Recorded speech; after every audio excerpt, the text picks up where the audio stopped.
साजा गाजा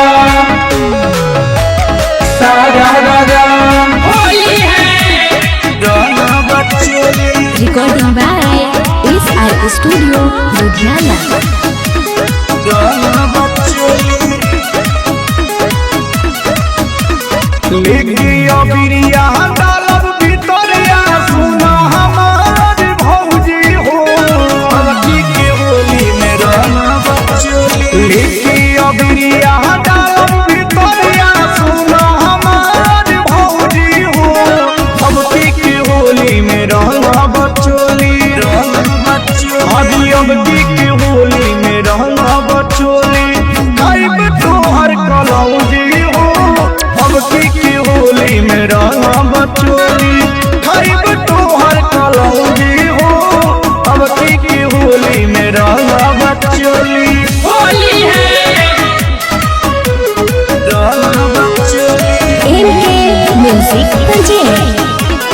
रंग बचोली होली है देखी तो के भौजी ता चूहे मुँह से पानिया सोरह के माताल बावे तोहरो जवानिया अबकी की होली में रंग बचोली।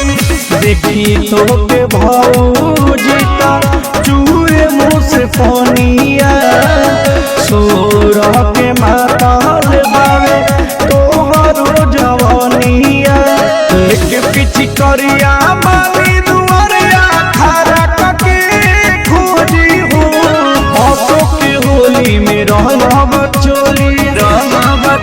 अभी अबकी के होली में रंग बचोली खाइब तोहर कलौजी हो अबकी के होली में रंग बचोली खाइब तोहर कलौजी हो अबकी के होली में रंग बचोली। होली है रंग बचोली रंग बचोली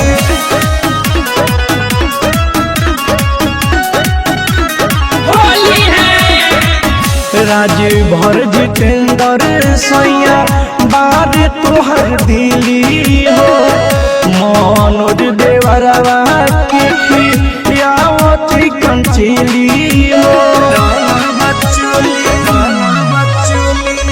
राज भर जितेंद्र सैया बार तोहर दिली हो मनोज देवरवा के खियावती कंचेली हो आइले लगवा भागेलू पिछवा करिले तोहसे अरजी हो अबकी के होली में रंग बचोली। अभी अबकी के होली में रंग बचोली खाइब तोहर कलौजी हो अबकी के होली में रंग बचोली खाइब तोहर कलौजी हो अबकी के होली में रंग बचोली। MK music project.